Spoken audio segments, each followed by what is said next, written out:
Sahabat GKBS TV, sebelum kita mendengarkan firman Tuhan pada hari ini, marilah kita berdoa. Ya Tuhan Allah Bapa kami, terima kasih Tuhan atas berkat-Mu yang memberikan hari yang baru kepada kami pada hari ini. Ajari kami Tuhan sesuai dengan firman-Mu, supaya kami melakukan kehendak-Mu. Di dalam Yesus Kristus kami berdoa. Amin. Saudara yang dikasihi Tuhan, firman Tuhan yang menjadi renungan bagi kita pada hari ini diambil dari Yohanes pasal 14 ayat 14, demikian firman Tuhan. Jika kamu meminta sesuatu kepadaku dalam namaku, aku akan melakukannya.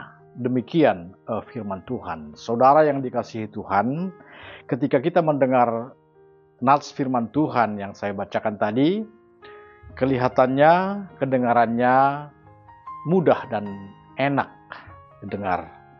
Karena seolah-olah kita hanya meminta kepada Tuhan apa yang kita inginkan, dan di sisi lain Yesus akan melakukannya. Namun yang menjadi pertanyaan adalah, apakah memang demikian adanya? Bisa saja saudara yang dikasihi Tuhan, di dalam teks ini kita salah mengerti. Karena bisa saja kita menganggap cara kita meminta kepada Tuhan melalui doa-doa kita yang selalu kita sebut di dalam nama Yesus. Jika kita sudah menyebutkan demikian, maka kita bisa menganggap bahwa doa kita telah sampai dan doa kita akan dikabulkan. Sehingga pemahaman yang demikian bisa saja membuat kita menganggap bahwa doa itu adalah sebuah mantra yang bisa membuat segala sesuatu terjadi dengan doa-doa kita.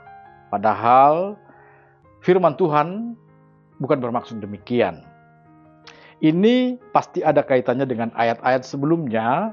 Jikalau kita baca pada ayat yang ke-12, disebutkan demikian, aku berkata kepadamu, sesungguhnya barang siapa yang percaya kepadaku, ia akan melakukan juga pekerjaan-pekerjaan yang aku lakukan.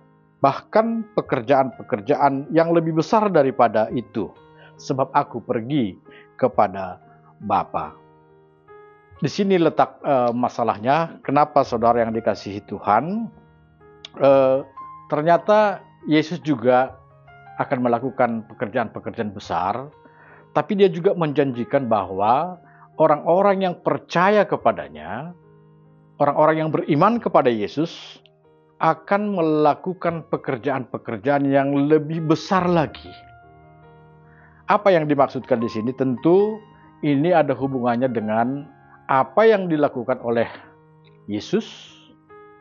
Dia akan menderita, dia mati, dan kemudian bangkit. Dan dia pergi kepada Bapa di sorga melalui kenaikannya. Dan orang-orang Kristen akan hidup setelah itu.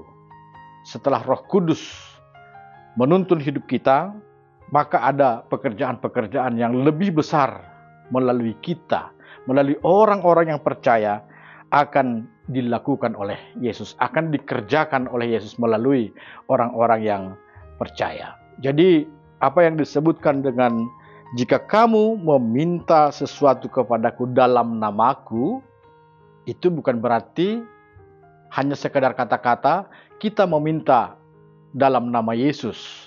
Misalnya kita akhiri doa kita dengan di dalam nama Yesus kami berdoa dan mengucap syukur. Amin. Ya, bisa saja kita juga terjebak dalam pengertian yang sangat dangkal maksud dari dalam namaku. Kalau kita lihat tadi, kalau kita dengar tadi dari apa yang dikatakan teks sebelumnya, ternyata Yesus menghendaki supaya orang-orang yang meminta dalam namaku itu berarti mereka akan melakukan kehendaknya. Setelah Yesus pergi kepada Bapa, setelah Yesus pergi ke sorga, ada yang bisa dilakukan oleh orang-orang yang percaya, dan itu bukan hanya di mulut saja, tapi itu ada kaitannya dengan apa yang disebutkan pada pasal 15 ayat 4. Demikian firman Tuhan.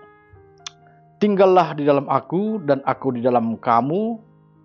sama seperti ranting yang tidak dapat berbuah dari dirinya sendiri, kalau ia tidak tinggal pada pokok anggur, demikian juga kamu tidak berbuah jikalau kamu tidak tinggal di dalam aku. Artinya di dalam nama itu adalah tinggal di dalam Yesus, atau tinggal di dalam kehendak Yesus, atau ada di dalam firman yang dikehendaki oleh Yesus.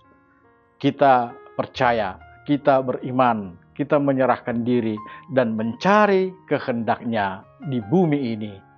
Dengan demikian, maka doa-doa kita bukan hanya sekedar kata-kata, bukan hanya sekedar menyebut di dalam nama Yesus, tapi doa kita adalah diiringi oleh pekerjaan-pekerjaan besar yang di dalamnya kita juga turut berpartisipasi, mengambil bagian dalam kehendak Tuhan untuk mewujudkan kehendaknya di bumi ini. Jadi saudara-saudara yang dikasihi Tuhan, dimanapun kita berada, apa yang disebutkan firman Tuhan ini, marilah kita meminta di dalam nama Tuhan. Marilah kita meminta seiring dengan apa yang kita lakukan di dalam firman-Nya. Biarlah kita tinggal di dalam Dia dan Dia di dalam kita, sehingga kita berbuah banyak. Dan dengan demikianlah Allah melakukan segala sesuatu dalam hidup kita.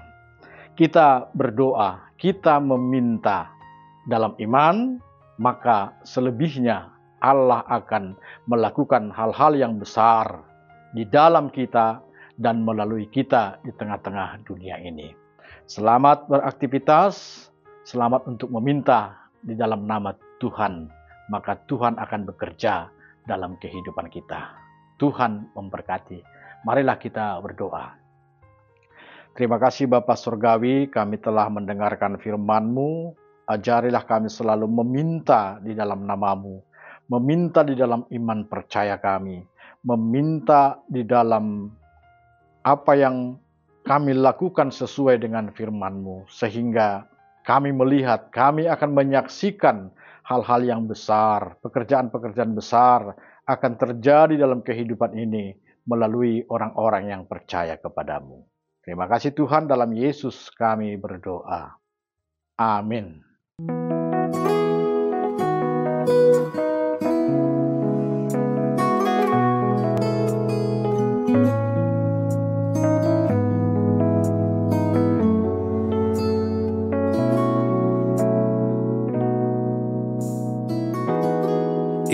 Ilobemu Tuhan, talardo hagano, sendong nalingo. Ilobemu Tuhan, takas dohagano, sendong nasuko. Pangabak palaka, parsahap ke parlaho, langdong pasangap kon goranmu, langdong pamalas kon urmu, tonduymu ma namar sora bayurho, mengajari mamodagia,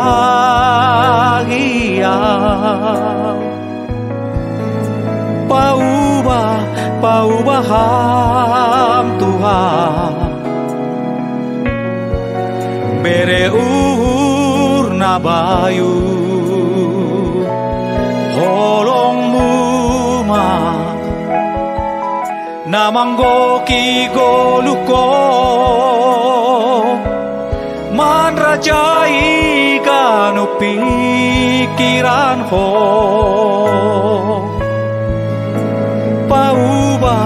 paubaham Tuhan, bereur nabayu.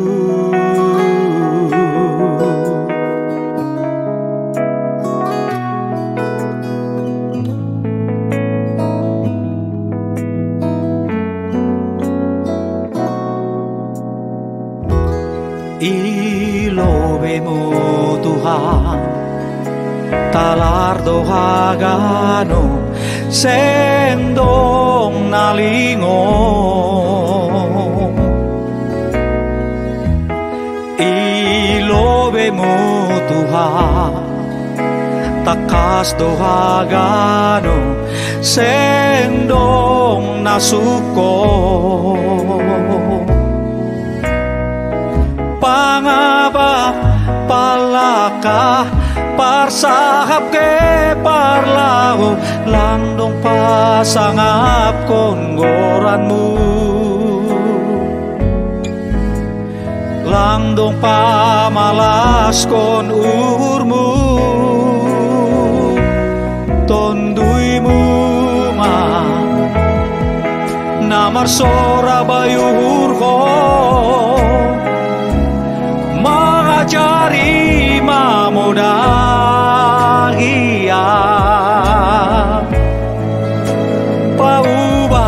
paubahang Tuhan bere uhur na bayu holongmu ma namanggo ki goluko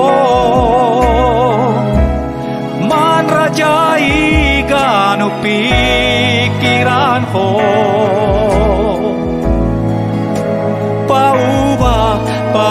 paubahang Tuhan bere na bayu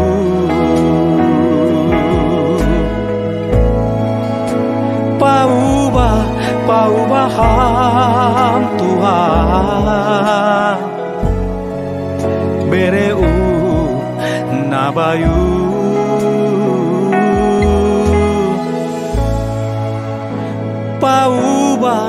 paubahang Tuhan bere na bayu